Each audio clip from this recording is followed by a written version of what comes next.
This is Late Republic Nonsense. This time with Liel Liebovitz. Hey man, how are you? How am I? I'm in New York because I've made bad life decisions is how I am. This is terrible. I keep telling you, you need to get to Florida, whether it's Miami or Tampa or something. I mean, just to get to a little bit of freedom. Have you been here at least to visit since the Uh whole nonsense? we've done the Disney trip Okay. last year, which was so poignant because not only did it feel like the fantasy that was, Disney World, but just crossing over, like you immediately get the sense of calm and well-being, like, oh wow, this is America, man. These are free people down here. Yeah, Love it. and that's weird because I thought Disney was relatively locked up. I mean, they still require masks, I think, right?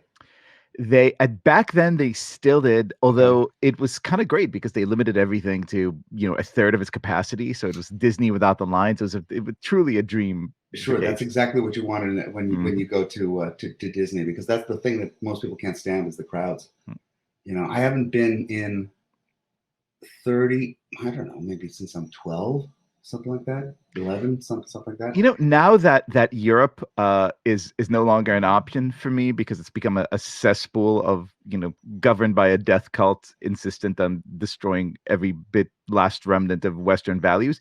Epcot is really, I think, the greatest travel destination in the world because you could see the essence of what these civilizations used to Used to be be. with still being in Florida, and there's alcohol everywhere. So it was truly like one of those greatest vacations that we could muster for children. Yeah, you know what? I never thought of that. We used to complain, we used to bitch all the time when you go to New York or Times Square or something like that. And I don't know, my complaint for the last 20 years was that every great city has become like the Epcot version of itself. Correct. So you're saying, yeah, maybe now that Just has go to some, Epcot. yeah, Yeah. no, but maybe now that's good, Hmm. because better an Epcot version of itself than something much worse. Hell, I'd rather go to an Epcot version of San Francisco than San Francisco. Maybe they put you into to the late 40s. You can hang out with Kerouac.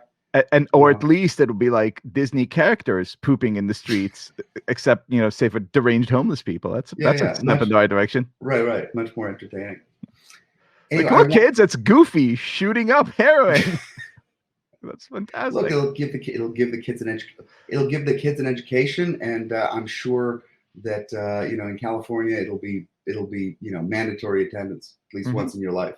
You know, so I want to talk about on the stream. I mean, first I want to talk about you and your experience specifically with tablet, and I feel like every time I'm scrolling on Twitter, almost every day, maybe every day, I see something on tablet, which is the great website where you're editor at large. That's your current position, right? It sure is. Yes, A and large editor also. you're a large editor. I see something and I'm like, man, you guys are knocking it out of the park on a daily basis. There's always something, and what's unique, I think, is that there are very few pieces that are like, nah, who cares? Everyone is like, right on the money. Whether So I agree or not, thank right you. on the money meaning like relevant to today.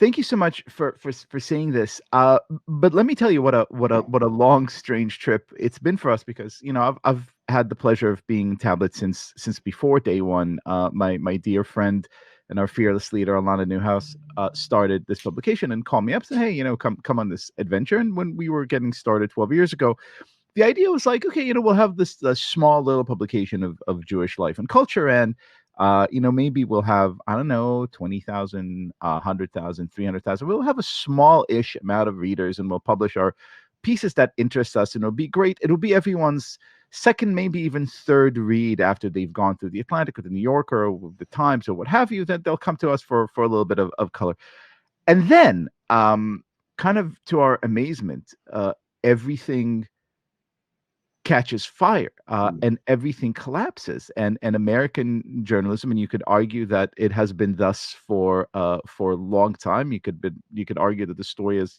decades in the making, but American journalism kind of converted itself into a cesspool of I don't even know where to begin to find the words of of obedience, of political activism, of subservience, of malice, of pettiness, of cruelty, of every deplorable kind of condition in the book. And all of a sudden, we were just standing there doing the thing that we had always done, which is ask questions and have unfettered conversations about reality that was observable to us.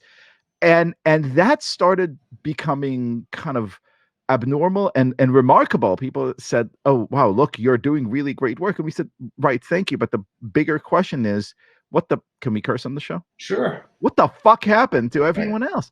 And for a long time, I think it kind of scared us because we didn't really realize what our position in this cosmos was. But then we realized that this is basically we're living in Dresden, and the year is 1945. Everything is broken. There is no other publication. There are no news media. There's no universe anymore left. And if you think that these relics that still have the names on them, the New Yorker, the Atlantic, mean anything, you're sadly mistaken. But that means that because everything is broken, you could rebuild everything. Everything needs, reinvention. And that actually fills us with, to the extent that I can speak for us, I think that fills a lot of us with a sense of tremendous joy because all of a sudden we were collecting all these incredible individuals who 5 years ago would have seemed never to fit in the same tent. And we're doing something that feels generative and that feels good and that feels true and beautiful. Right. And you guys, I mean, you guys aren't kids. You're not old, but you're not kids. I mean, it seems like a Gen X operation, right? Gen X would save the world, man. Right. No, exactly. But what does that mean? That means that it's a bunch of folks, you guys plus the larger Gen X. It's a bunch of folks who kind of remember the last way things were when things were okay. I think that's what it takes to rebuild. Yeah, that's an amazing observation, man. Can I kind of riff on that, because we had on our podcast, Unorthodox, we had the writer Chuck Klosterman, who I love, and he's just published an amazing book about the 90s.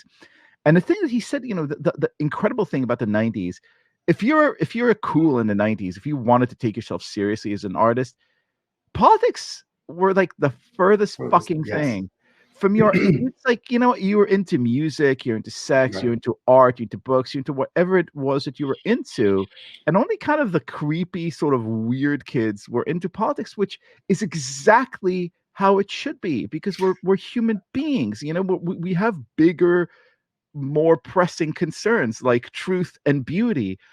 And I think the boomers were famously an indoctrinated generation, and these creeps now, the millennials, are notoriously supremely ideological and stern about anything. And I think there's something really beautiful about us, the peers of Kurt Cobain, who come to it still understandings like, yeah, well, you could prattle on about your systemic oppression or whatever it is you want to believe is actually life, but that's not life. Life is this great conversation we're having now, and it's this great drink that I'm going to have in a few hours, and it's this great book that I'm enjoying.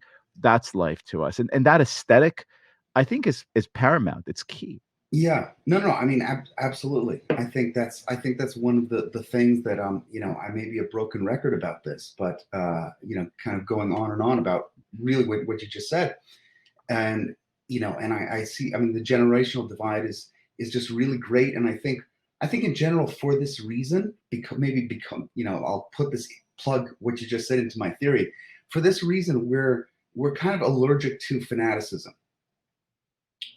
especially of a political kind. We can get into something. Of course, we have our beliefs, but at the end of the day, there's something.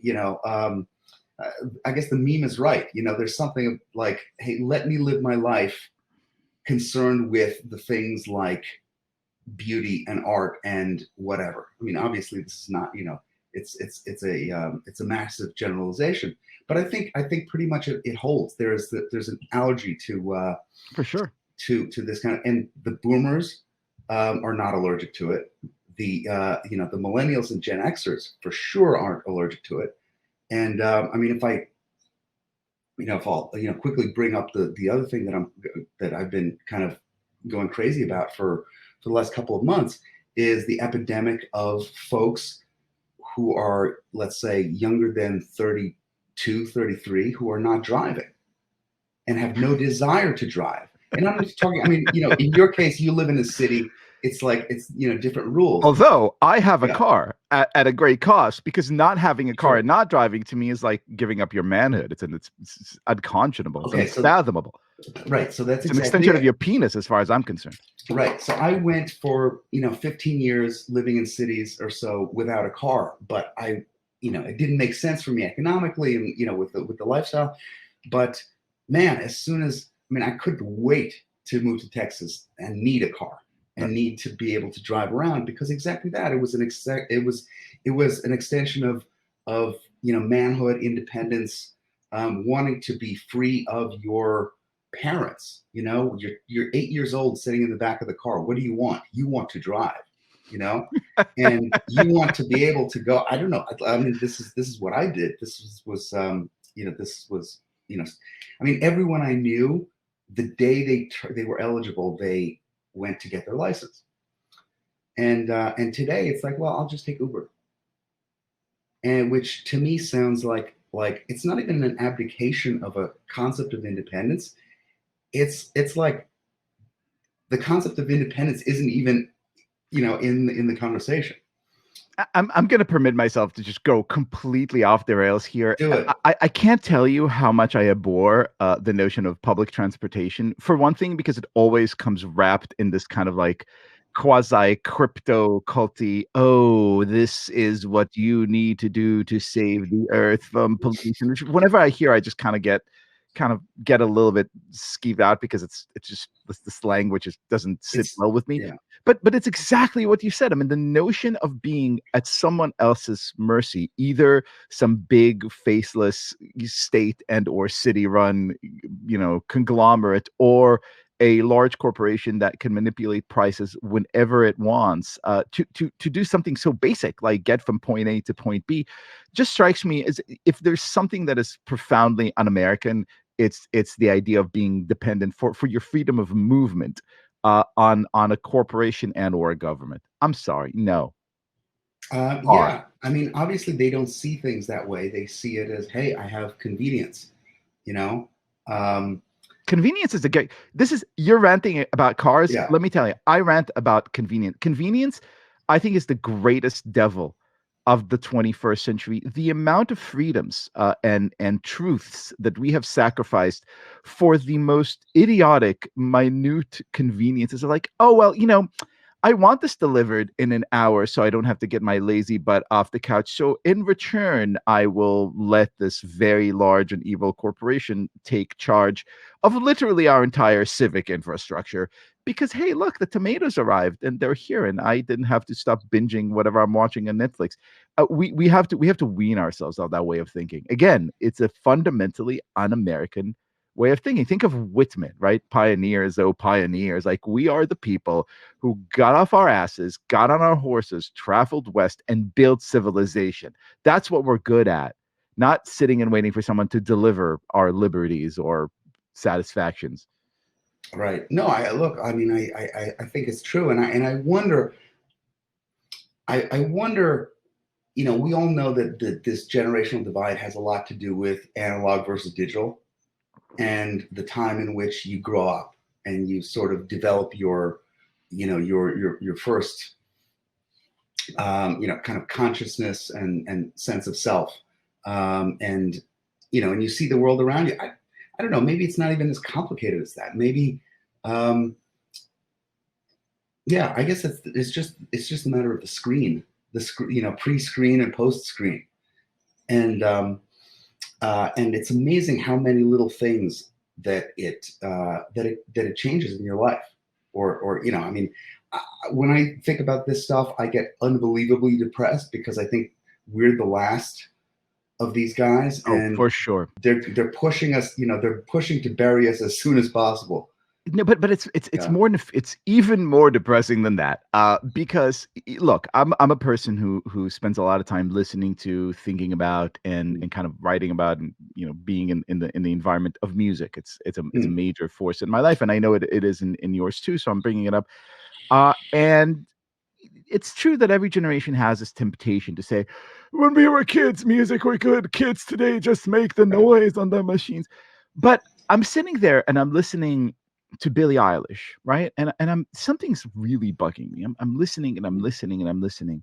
All of a sudden, I kind of start thinking, this tremendously talented young woman who clearly has this immense gift for singing and songwriting has sequestered herself for the duration of her young life in a bedroom with a screen, writing these things that sound a certain way. Now, 20 years earlier, this incredible person would have had no choice but to actually live, but to gather experiences, to have relationships and kind of encounters that actually would have enhanced her ability to create beautiful art, because she would precisely not been allowed to lock herself in her bedroom and just like play around with a keyboard and software and do her thing, which makes for better art. I mean, art comes out of and is intertwined with life. And if you Yeah. don't encounter life, well, you're not going to be great. You're going to be interesting, but Right. you're not going to be amazing. Well, it brings to mind Nick Drake, Right. who his last record, he was, famously too, too claustrophobic to deal with anyone. He just, showed up. Here's my last record. I recorded it alone. I'm done. Pink Moon, take it, run with it. And yeah, he was disturbed. He was in, he had problems. And in his inability or unwillingness, because we're not even sure, where the dividing line is exactly between, conscious unwillingness and actual inability to do that, made him, sick. It made, it was evidence that he could not participate in life. And But isn't it amazing that these yeah, cats like Nick Drake or Sid Barrett from Pink right. Floyd, who became reckless, is like, that's the stuff of kind of like rock and roll legend. It's like the cautionary tale. But And now now this it's is normal. and now Yeah, it's pretty much normal. Oh, of right. course you're stuck in your bedroom like doing weird things Obviously, by your right. that's what we all do on Twitter or Facebook or Instagram or whatever. It's amazing. I mean, the recluse now is the guy who goes to the bar, Sure. especially if they're not vaccinated. I mean, that's the rock and roll. Yeah, I mean, and everybody says, oh, I'm autistic. Right. And it's a sort of, it's like, oh, okay, well, I mean, how can everybody be, how can as many people as there are actually be autistic, Or I'm an introvert. It's like, no, I'm Yeah, sorry. This is probably my least popular opinion of all my right, unpopular opinions. There's no such fucking thing as an introvert. You're either doing the work or you're a lazy bastard. Because do you think like I want to go into a room full of people like, oh hey, how are you? Smile, like make the effort. It's work. It's work to be with other people. It's right, weird. It's unpleasant. It goes against human nature in so many ways, right? But that's what keeps civilization afloat. Do the work. right, Be a social human being. right. Don't invent labels to make yourself seem somehow kind of elated or special or fragile. Yeah. So it's actually, this is a great glide into the next thing I wanted to ask you about, which was Bob Dylan and Leonard Cohen. And Leonard Cohen is Mm. someone that you have written a book about. That's the next thing I buy, because I mean, I've been a fan of Cohen's for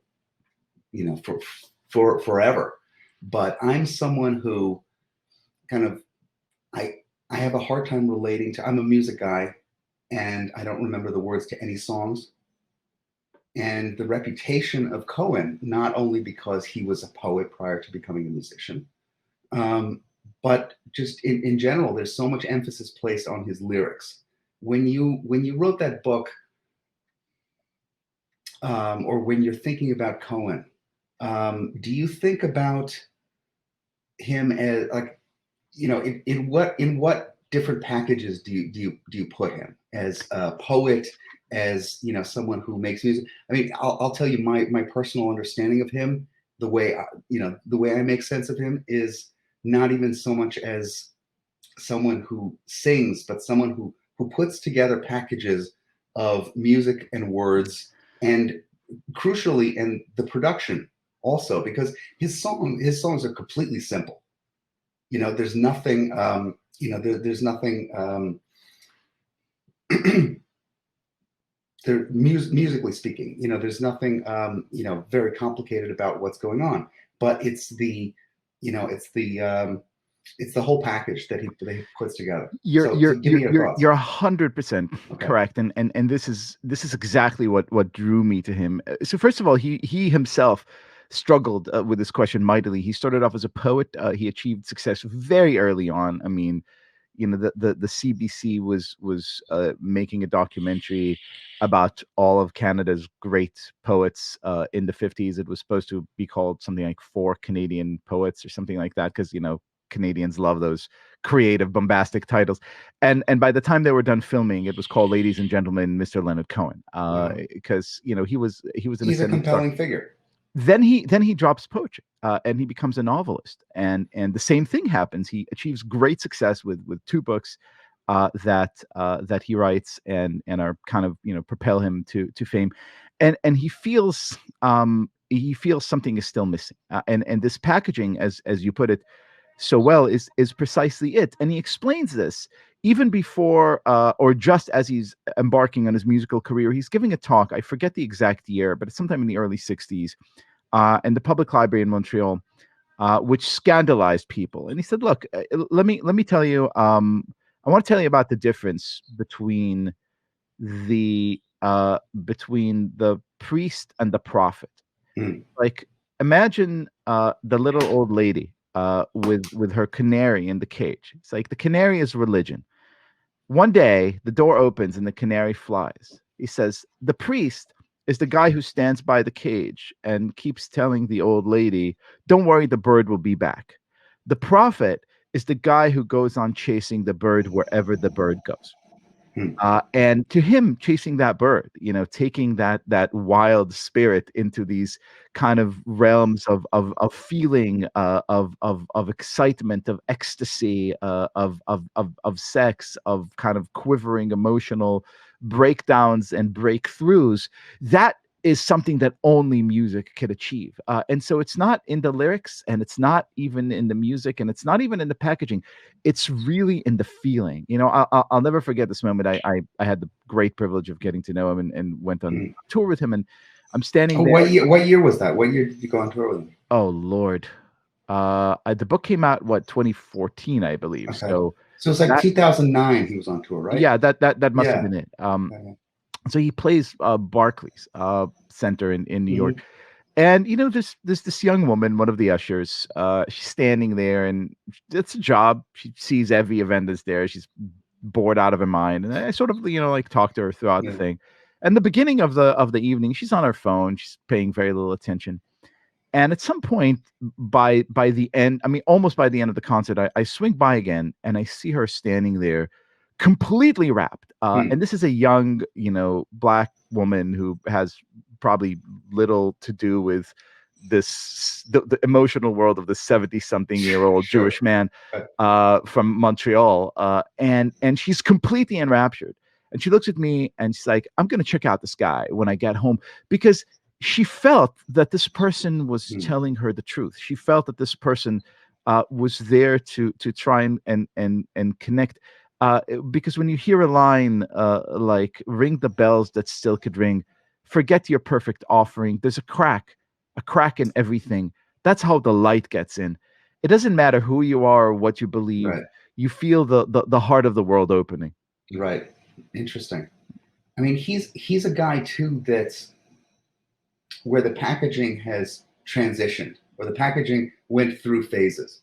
And obviously he can't pull off the young, um, pardon me, like the young sort of Chelsea Hotel Cohen in his later years.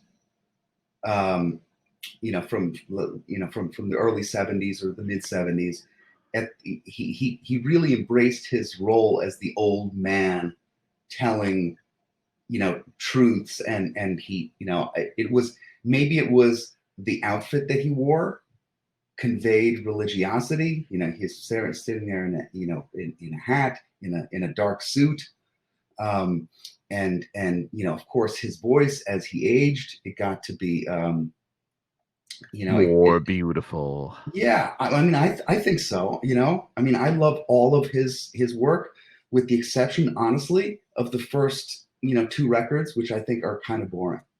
So here's a really interesting thing about Yeah. him, and I think again you're hitting the nail completely on the head.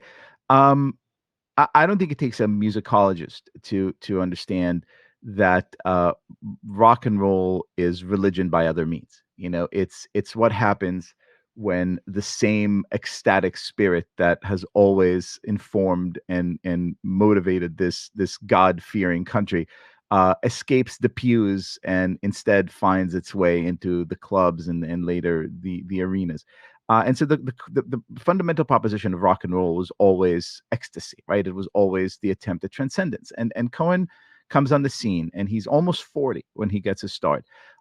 And he is looking at his peers, and his peers are, would-be messiahs. There are people like Jim Morrison who are, very Christ-like in his image and his soul.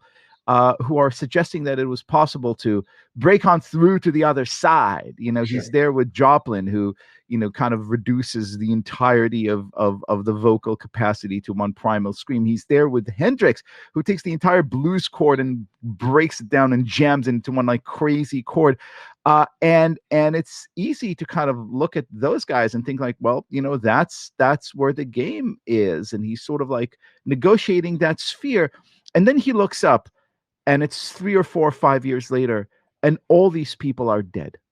Because it turns out that you can't break on through to the other side, and maybe there isn't even another side to break on through to. It's here. It's what we do here. Is this profound Jewish notion of Sure. of life in the here and now, rather than focusing on the hereafter. And then rock sours into all kinds of mutations, either minimalist like no wave or new wave, or maximalist like prog rock, big arena settings. And Cohen, throughout all that, struggles to find Leonard Cohen. He's searching for Sure. Leonard, just as we're searching for Leonard, because, as you said, all these positions feel weird to him. He's a young Various man and an positions, old right. He's an old man in a young man's body. He's a Jew, and like he's just playing around and trying to sort of find his way. And then at the exact moment when it seems that we have exhausted all of our artistic possibilities, when we seem so broken and so defeated, when rock is kind of replaced by hip hop and then commercialized and overproduced and overpackaged and oversold, he emerges at nearly age 70 as a result of a personal tragedy. His manager stole Right. the rights to his songs and defrauded him out of most of his life savings. And he finally gets it right. He finally understands what's it like to be Leonard Cohen. And at that point, he enjoys. Is that something he described to you? I mean, I know it's the famous story of him getting defrauded, but when you spoke to him, he kind of put it that way, that he's finally found it. Well, so I have a very hard time with biography.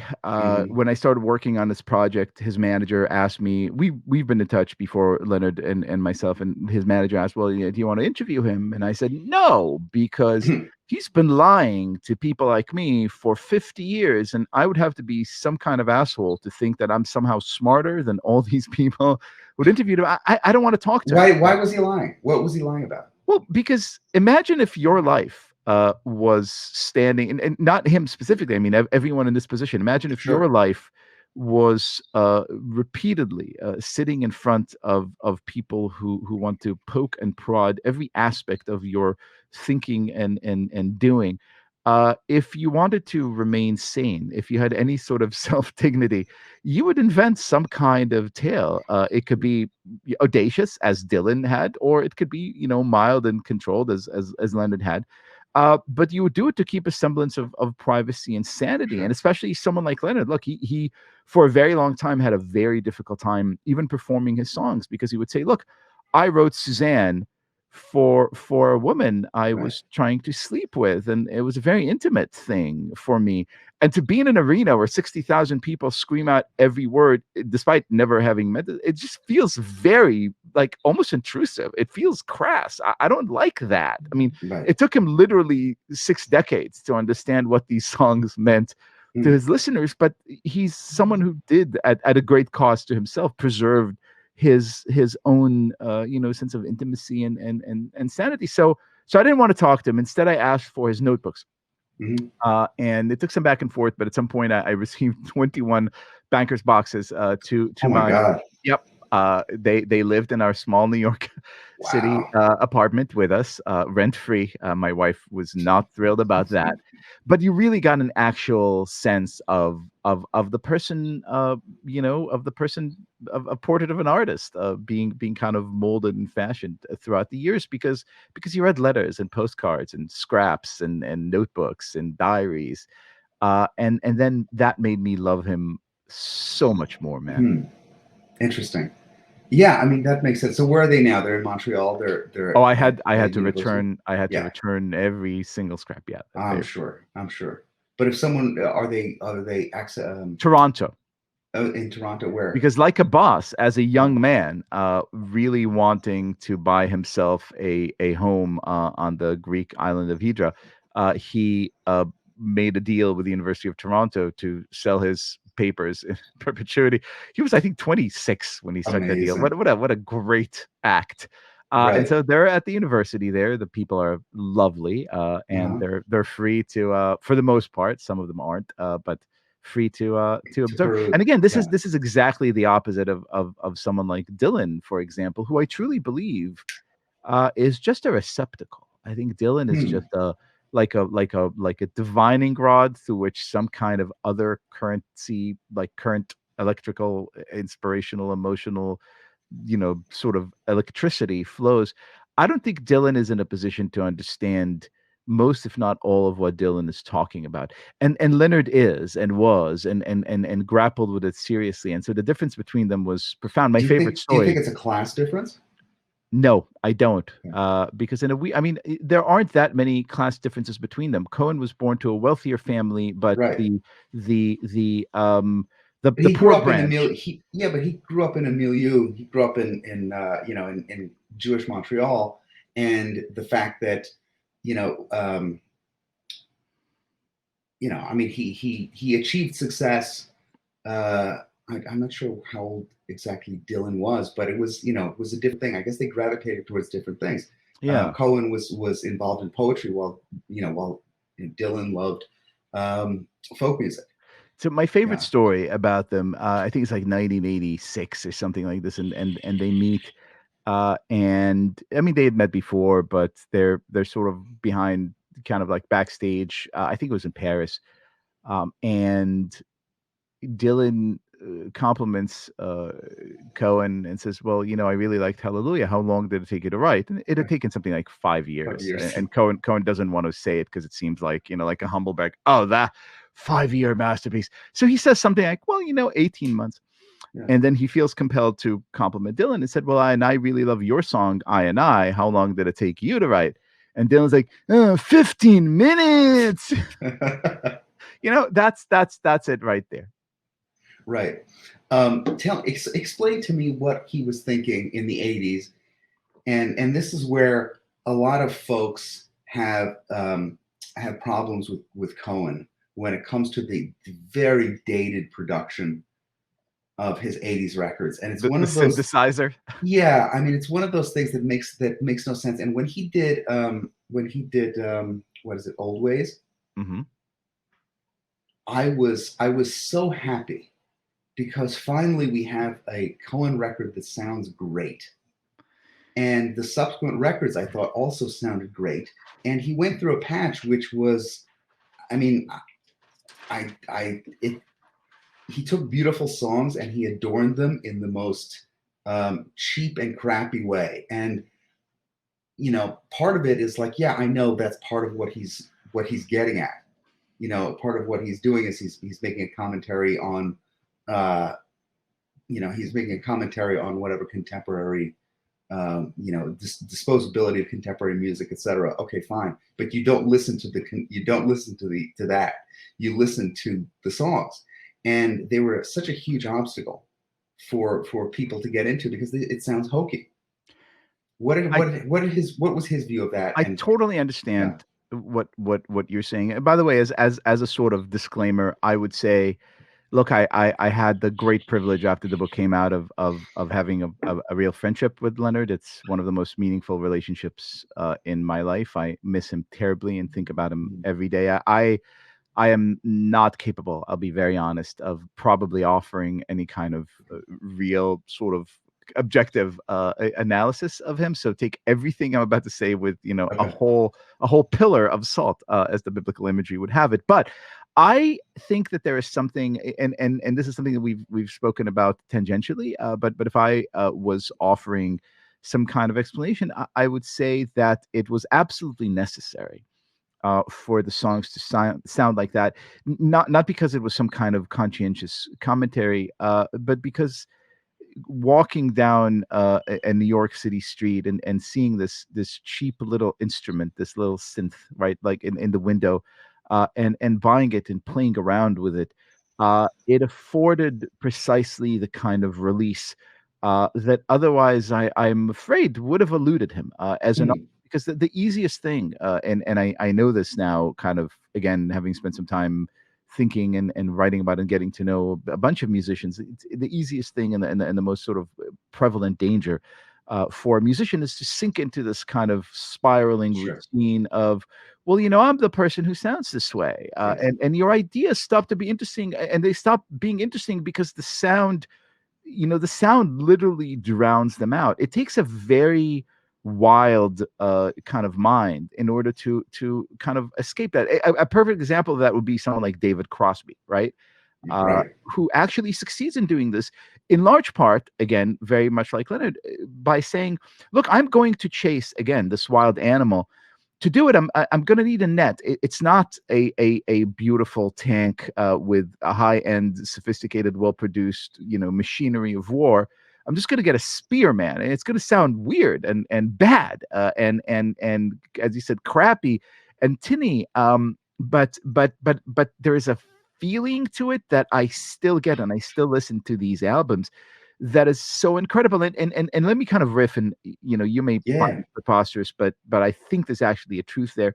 You look at the Talmud, which is a book Leonard knew very, very well. The Talmud, here's the quintessential kind of treasure trove of Jewish thought, law, religion, everything. And it's written in a place, in a time where everything is falling apart. The temple had just been destroyed. These people are trying to understand what religious life looks like now that they can't do the things that religion was all about. And they decide to put it in a book, which in of itself is an incredible piece of insight. But rather than putting it in a book that is like very kind of clear, easy to understand, like mm, here are the laws, you do this, you don't do that. It's like if I gave you this book, here's what you're going to do with it. You're going to get bored with it. And you're going to say, these laws no longer apply today. This sounds dated. Oh, this is not for me. Instead, they gave you this really wild, impossible to understand, with even the way it looks on the page, right? If you could imagine a page of mhm, Talmud with like, here's the text, here's the commentary, some other guy's right, commentary, here's someone who disagrees with it. They gave you something that's cacophonous, chaotic. yes, But by doing this, they invited you into the conversation. You read a page of Talmud and you feel like you're right there in the room arguing with them. I think it's exactly the same thing. You listen mm, to those 80s records and you feel like you're right there on the bed in some cheap, dirty motel room, trying out these keys and coming up with these ideas. It feels so much more alive than other artists who spend mm. this time coming up with tremendously well produced, beautiful, shining, melodious things. Again, I may be rationalizing my way into it, but to Well, me, no, those are the most beautiful works. yeah, I mean, I don't, yeah, I don't think you are. I think if you look, every one of his peers went through that era, and all told, he probably got through it. He probably got through it better than all of them or most of them. In terms of how his records ended up sounding. Right. Joni Mitchell, two really crappy sounding records. Bob Dylan, more than two pretty crappy sounding records Mhm. from that era. Um, yeah, I mean, I guess you can compare Infidels, which is a great record that sounds crappy, right? to Or McCartney too, for example. This bizarre electronic, like that's of purposefully, course subversively, right, that's what you do. right. You just let yourself, you blast out. You take a big stick of dynamite and you blast out a space for you to remain connected to you, because otherwise you become the thing. I mean, not to kind of denigrate them, because they truly are one of my absolute favorite bands, and they're my son's favorite band, the Rolling Stones. But Mhm. famously, Mick said on every album there'll be 2 tracks of hit and 8 tracks of shit, Hmm. which he was very happy with. Doing something that's more or less the same. Some of the same is amazing because they're supremely talented human beings, but no one buys Rolling Stone records or listen, especially from this era, to kind of really delve into them. You go see them live because they capture this incredible Right, which feeling. is why Exile on Main Street and Sticky Fingers um, are the ones that everybody talks about, because Right, they are records that have really have no filler. right, Maybe because maybe they're the only records. the only records that have no filler. Right. Yeah, yeah, They're designed as such. They're actual conceptual works of, again, one of the things that and this is us back to our grumpy old men mode. right. One of the things that really breaks my heart the most is this notion of the death of the record. The record was the Yeah, supreme form of musical expression, as far as I'm concerned, and all these, even when I listen to someone who I love who's so talented, like Doja Cat right now, right? It's like it's single after single after single, and it's these like short ideas expressed in like bursts of creativity, and it's great. It's very exciting, but there's no kind of larger, manifesto attention sort of expression. I miss that, man. I miss that so much. right. Well, while we're I mean, sort of on the tip of we're talking about kind of Jewish Montreal artists, people. My old friend and mentor, the late Paul Bley, a jazz pianist who Hmm. probably you know encompassed more. His career was, he played with Charlie Parker, and he was the one of the great avant-garde pianists, and we got to know one another sort of late in his life when I was living in New York, and he would come down from upstate, and we spent a lot of time talking. And he was so thrilled about the death of the record. He was thrilled about the death of the CD, because it created an infinite amount of time. And he was a kind of a futurist Right. and very, very provocative guy. And at the Interesting. time, it seemed sort of semi plausible. We're talking about the late '90s, so it seemed semi plausible. But I always thought, like, okay, who's gonna want that? Like, would I listen to 4 hours of you? Yes. Would I? But there are not very many people that could justify that amount of time. And as you said, like, the more time goes by, the more I see people being like, okay, even great artists who are still around, started in the LP era, and are now making digital releases with no physical, tangible um, product behind it. Caetano Veloso just released Hmm. whatever his 60th record, and it's Right. gorgeous. It's amazing. It's brilliant.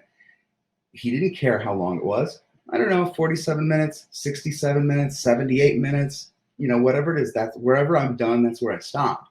And the being confined to to a time limit, whether it's for LP or CD Or or book, whatever, or or or yeah, newspaper column, which literally has to have, used to have inches correct, attached to it. right. No, that's a great That is example. Yeah, such again, I cannot shake this sort of stern foundational belief that I have, that if you grow up understanding these limitations and then decide to break them, having already kind of acquired the sort of the distinction between map and territory, great. right.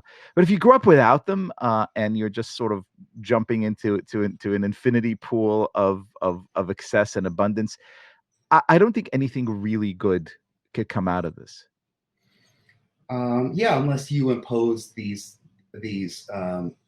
constraints upon yourself. I mean, if only we Yeah, had some kind of structure in human life that would guide us towards strictures and limitations so that we might control our most evil inclinations and urges. Wouldn't that be great? yeah, that goes kind of from generation to Right, generation. exactly. In Tradition a that way, continues. right. Cool. Yeah, Someone yeah, should exactly. someone should come up with that. Someone should do a podcast on Right. Disrupt that. modernity. Exactly. So listen, I know we don't have all that much time, but I just wanted to go over like one thing, which is like the kind of political thing, which is really I think how we got to know one another. I'm sorry, we got I guess a fire on Collins Avenue here in Miami Well, Beach. at least back where you live, the police still comes when you call them. In New York, we've defunded the whole thing. You will not hear sirens in my neighborhood. Wait, okay, really? I mean, it's a disaster here. I mean, Wow. we've just had a new mayor. This may Sure. change, but the last couple of years, the sort of influx of just deranged, violent, homeless people walking around, attacking people, harassing people, unanswered, is alarming. Because the police, look, I feel so bad. They knew they did not have the mayor's back. They had budgetary cuts, severely impeding their ability to do what they Yeah. wanted to do. So they focused on giving you tickets as you drove around in Sure. your car and not really putting themselves at risk, which I understand. Sure. What kind of crazy person becomes a cop in New York today? That's right. Yeah. And I mean, it's not more than one friend has told me that now in New York City, the encounters, especially as a woman, the encounters with homeless have become racialized, Oh, which 100%. is Oh, wow, they've which is right. crazy, you know? The Yeah. this guy, but it's so gross. So last week, this dude walks into the Burger King on I think 127th Street, Mhm. in the heart of Harlem, Yeah. robs the place, shoots, and kills a Right. 19-year-old cashier Right. who's a black woman, right? Just Yeah. a poor kid trying to, Mhm. make a buck. Yeah. And as he's arraigned, he's shouting about reparations and racial justice. Dude, like what is going on? But look, this is what you get when you have a billionaire funding a campaign of electing a whole slew of district attorneys who insist on sort of destabilizing our cities in the name of wild and dangerous ideas. This is exactly what we saw in L.A. With the Soros funded DA who you know famously instilled this kind of policy of leniency, which ended last week with the violent stabbing murder of a nice young woman who's just working in a Mhm. furniture store. You see this here, you see this everywhere, where this kind of cancerous thing is spreading. But if you say it, and this is probably one of the two or three um, things in American public life today that make me so crazy beyond anything, which is this campaign to call anti-Semitic any Right. criticism of Correct. people like George Soros. And it's completely obvious. It's a screen. It's a shield. It's nothing. Um, putting aside the fact that it's the guy probably it's probably very cynical because he doesn't give a shit about Jews and Judaism and the Jewish people and the whole thing. Evidently, He never did. demonstrably, Look at it, right. clearly. Look at his career, right. But it's it's taken the media and it's taken the left. This position has taken them and it's really seized them, and they're going sort of from I think it's at the root of what we see now, when it comes to really, I don't know what better word to use, but dastardly bullshit accusations of anti-Semitism, and it's been happening kind of over and over the last couple of years. I mean, you and I got to know one another when these charges were levied against my old friend Sebastian Gorka. Hmm. He was in the White House. As soon as he was in the White House, there was a fund put together. I mean, we know this. It was the Special Projects Fund at the Forward, in order to disseminate Oppo research against this guy and call him a Nazi, and which is absurd, but they went and they built this entire campaign with the idea of getting him kicked out of the White House. That was the whole plan. Getting him kicked out of the White House, destroying his life. That was the whole plan. Which is so gross for so many reasons. Sure. But I mean, look, we would need another 3 hours, not 1 hour, just to talk about this. And this is something that you have served a great deal of kind of educating me and helping me understand the prevalence of this really kind of insidious way of being in the world, because it's not just that it's so incredibly gross. These sirens here too, so you don't feel Florida. Hey, they're not gone. They're not gone. They're still there. It's not just that it's so gross and troubling that these people would sort of cheapen, flatten the notion of anti-Semitism in order to sort of weaponize it as a sort of tool against political opponents. It's also the notion that then these exact same people would go ahead and, like Jonathan Greenblatt of the ADL, give a big bear hug to people like Al Sharpton, America's most prominent pogromist, who still hasn't fucking apologized for instigating, anti-Jewish riots in Crown Heights in the 90s. This is so incredibly unbelievable and almost comical that if it didn't sort of trade in something as actually combustible as anti-Semitism, and if we weren't seeing such spikes in actual violence against Jews, I would just sit back and laugh about how stupid this is. But it's not. It's nefarious. Right. And we talk a lot about the fact that these bullshit accusations, when they are bullshit, and sad to say, coming from the media today, they frequently are. We say that these accusations are bad for the Jews, and I think that's true. I mean, it's obviously true when you cheapen the concept of anti-Semitism, when you cheapen what it is. I think, in my personal opinion, I'm fighting my own personal war against the concept of anti-Semitic tropes, or really tropes of any kind, that don't require, conscious bias or conscious intent on the part of the speaker. I think, people should get a pass for those. And I also think people should be able to make, jokes, to the point where, make jokes that and not have their careers ruined, as most of the time jokes are harmless. Actually, all the time jokes are harmless. But the other thing is, it's also bad for the people. I mean, I feel horrible when I see someone who is like, frankly, in Seb's case, the guy's a huge friend of the Jews, and he is attacked. And then I saw it with my friend Pedro Gonzalez. He is attacked on the basis of 3 tweets. All of a sudden, everybody knows and can divine his soul. And yet, an armed gunman walks into a shul in Texas, holds Jews hostage, and CNN and the AP and the FBI said, well, it's unclear what the motive for this attack is. It's clear that Pedro Gonzalez is a raging anti-Semite. It's not clear what this nice man with a gun putting it against the rabbi's head and threatening to kill him and his congregants really was trying to get at. A man with an English accent. Right. Yes. Correct. And very troubled, mental illness, of course. Right. And to me, it's so absurd, because this is, like racism, this is an accusation that sticks. And because it sticks, there's a tremendous amount of, pressure to, create more of them. I mean, if you've got the weapon, if you've got the nuclear blast that can take out an enemy, why not use it all the time? Why not be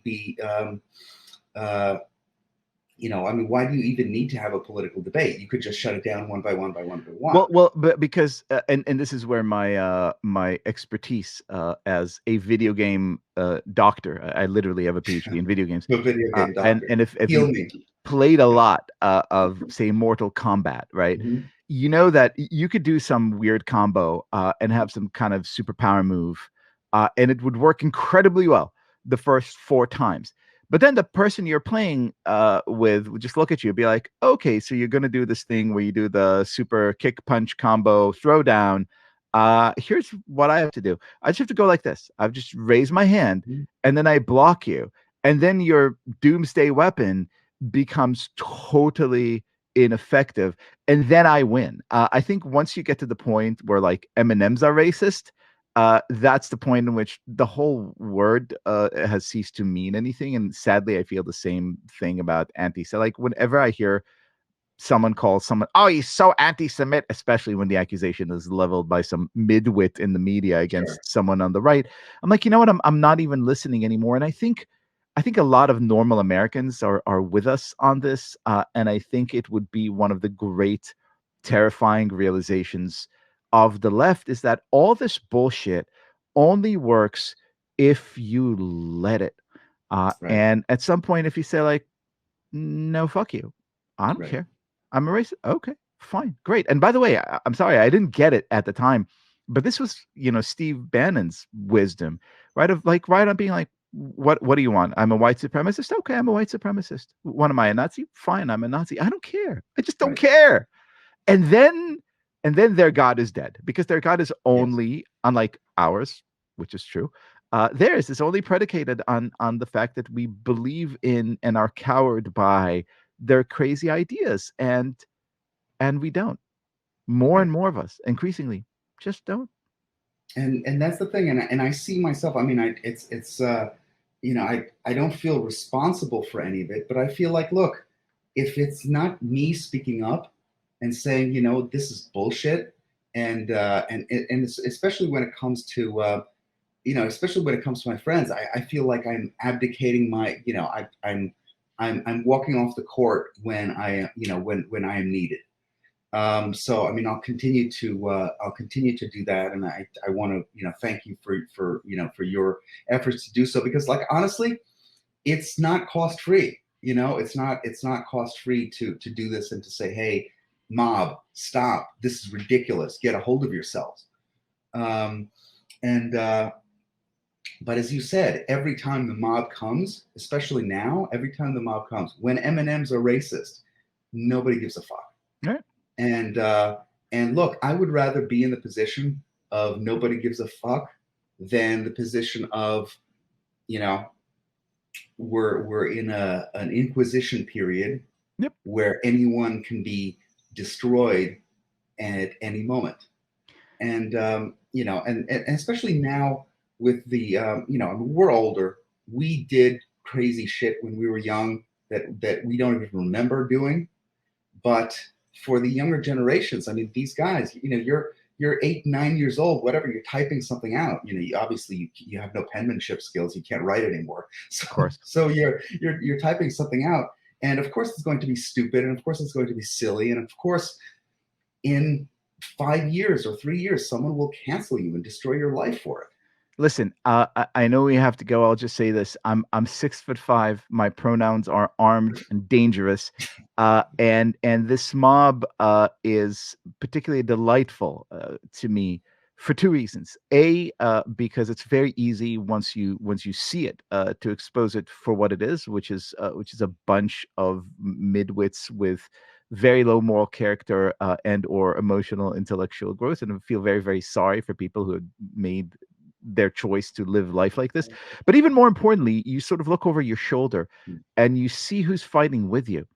And there aren't better people I could have ever wished to stand with, to know that, I'm hanging with you, that I'm hanging with people who have, not just the balls to stand up and actually say, what? No, not true. But also kind of the joy to look at jazz and art and things that really matter, and friendship and life and Right. freedom. I wrote in one of my pieces, freedom is the greatest source of renewable energy. Mm. And that's why we're going to win, man, because we have it. And if you don't, you're just going to run out of steam for your kind of like benighted bullshit at one point or another. Right. Amen to that. I say that all the time. I think at the end of the day, the way it shook out with, who's on what side, I think it shook out in the best possible way. And I think, yes, exactly. Hey, man, thank you so much for being here. I appreciate it so much. What a pleasure. Yeah. Let's do this again and talk about Jews. People don't talk about Jews enough, is what exactly. I say. All right. So more about Jews. Special 4-hour podcast. Bye, man. This has been a pleasure. Take care. Be good.